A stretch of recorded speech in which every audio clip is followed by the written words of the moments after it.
પાંડેસરામાં 11 વર્ષના બાળક પર હોળી રમતી વખતે ચપ્પુથી હુમલો થયો. પોટલી મારવાના કારણે ચાકુ માર્યું. સિવિલ હોસ્પિટલમાં સારવાર ચાલુ. સુરતના પાંડેસરા વિસ્તારમાં હોળીના તહેવાર દરમિયાન એક ચોંકાવનારી ઘટના સામે આવી છે.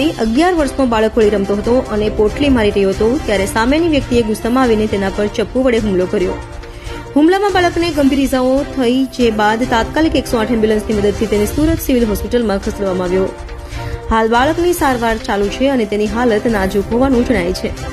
સ્થાનિક પોલીસે ઘટનાની તપાસ શરૂ કરી છે અને હુમલાખોરની શોધખોળ ચાલુ છે. આ ઘટનાએ હોળીના ઉત્સાહ પર પાણી ફેરવી દીધું છે અને સ્થાનિકોમાં આક્રોશ ફેલાયો છે.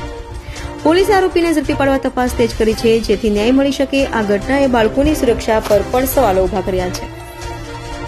अमरोली रोड जायम्बे नगर। क्या हुआ था? ये कलर का पोटली मारा तो उसमें वो लड़के बीवी बच्चे वाला था, चाकू मार दिए। कितने चक्कू मारे? वो मेरा गली वाले थे। क्या नाम है? नाम मैं नहीं जानता, लेकिन मेरा गली में मैं जानता हूँ। पांडेसरा में उधना में पांडेसरा में। ये कितने बजे घटना हुई? ये हुआ है लगभग, ये हुआ 1 बजे।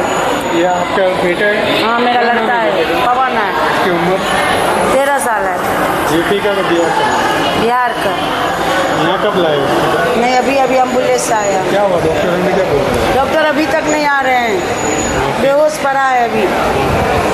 कहाँ पे कितने का मारा चक्कू? एक पर यहाँ पर इतना मारा